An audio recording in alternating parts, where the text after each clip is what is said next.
देखो माँ, बारात जा रही है। अरे तो इसमें कौन सी नई बात है, बारात तो यहाँ से आती जाती रहती है। काश माँ, मेरी भी शादी हो पाती। अरे तू फिक्र मत कर बेटी, मैं तेरी शादी एक इंसान से करा दूंगी। लेकिन ये कैसे हो सकता है माँ? मैं तो एक चुड़ैल हूँ। अरे इसका भी इलाज है मेरे पास। कल ही हम नदी के किनारे वाले जादूगर के पास चलेंगे, वो अपनी शक्ति से हम दोनों को इंसान बना देगा। और ठीक ऐसा ही होता है। जादूगर उन दोनों माँ बेटी को चुड़ैल से इंसान के रूप में बदल देता है।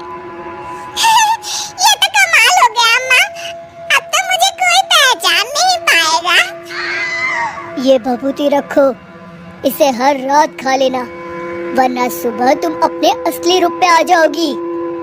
जी जी, बिल्कुल खा लूंगी। कुछ दिनों के बाद चुड़ैल की माँ अपनी बेटी की शादी धोखे से हरीश नाम के लड़के से करवा देती है। फिर एक दिन, अरे मान गए हरीश, इतनी सुंदर पत्नी तो किस्मत वालों को मिलती है, और एक तुम हो कि खुश होने के बजाय हमेशा तुम्हारा मुंह हारे हुए लीडर के चमचे की तरह लटका रहता है। अरे सुन भाई, मेरी पत्नी सुंदर है तो क्या करूं, नाचूं? देख लाला, सुबह सुबह मेरा दिमाग खराब मत कर। अरे वो सब तो ठीक है, लेकिन एक बात मेरी समझ में नहीं आती। तुम हर दूसरे दिन कम से कम 10 लोगों का राशन खरीद कर ले जाते हो।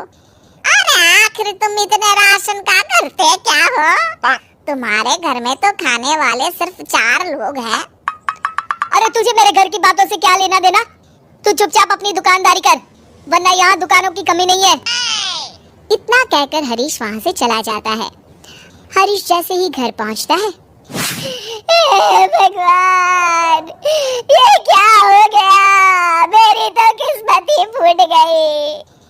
अरे क्या सोचकर मैंने अपने बेटे की शादी करवाई थी? अरे क्या हो गया? मेरी बहू तो एक नंबर की चांडाल निकली, मुझे मेरे ही घर की नौकरानी बना दी।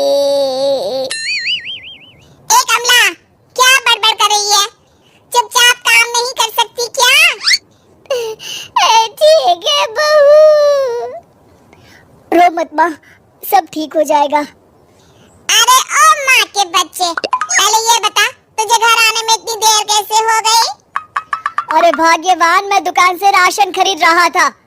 आखिर तुम 10 लोगों का खाना अकेले खा जाती हो, इसलिए हर दूसरे दिन राशन खरीदने जाना पड़ता है। अरे चल ठीक है। ए कमला, फटाफट मेरे लिए खाना बना, बड़ी जोरों की भूख लगी है। मैं अपने कमरे में जा रही हूँ। ए हरीश, चल मेरे पैर दबा।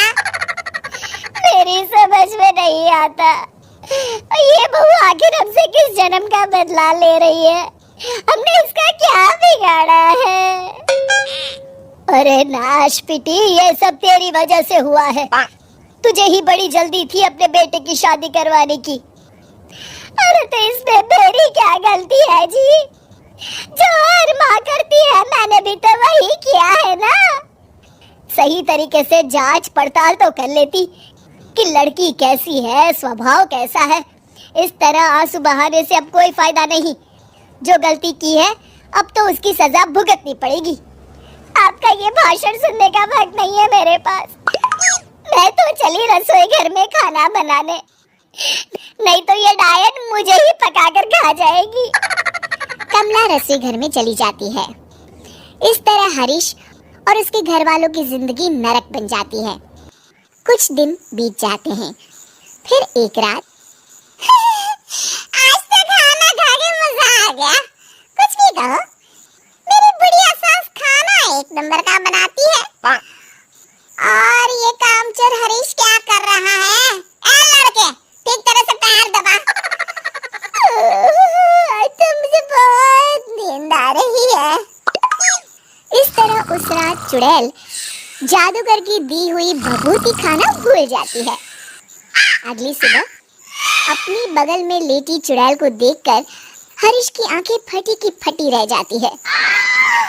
अरे मर गया रे, ये क्या, ये भाग्यवान तुम तो एक चुड़ैल हो। तूने सही कहा हरीश? चुड़ैल हूँ मैं, चुड़ैल। अरे मर गया, अरे कोई बचाओ मुझे। इतना कहकर हरीश घर से बाहर की तरफ भागता है। तभी उसके पड़ोसी भी जाग जाते हैं और सब देखते हैं कि हरीश के पीछे एक चुड़ैल पड़ी है। गौर से देखने पर पता चलता है कि ये तो उसकी पत्नी ही है। सारे गांव वाले मिलकर उस चुड़ैल को मारते मारते एक कुएं की तरफ ले जाते हैं। चुड़ैल गांव वालों से डरती, रोती, बिलखती उस कुएं तक पहुंच जाती है और अनजाने में ही कुएं के अंदर गिर जाती है। गांव वाले फौरन कुएं में कुछ कचरा और डंडियां डालकर उसे भर देते हैं और इस तरह हरीश का अपनी पत्नी यानी कि चुड़ैल से पीछा छूटता है और हरीश और उसके घर वाले चैन की सांस लेते हैं।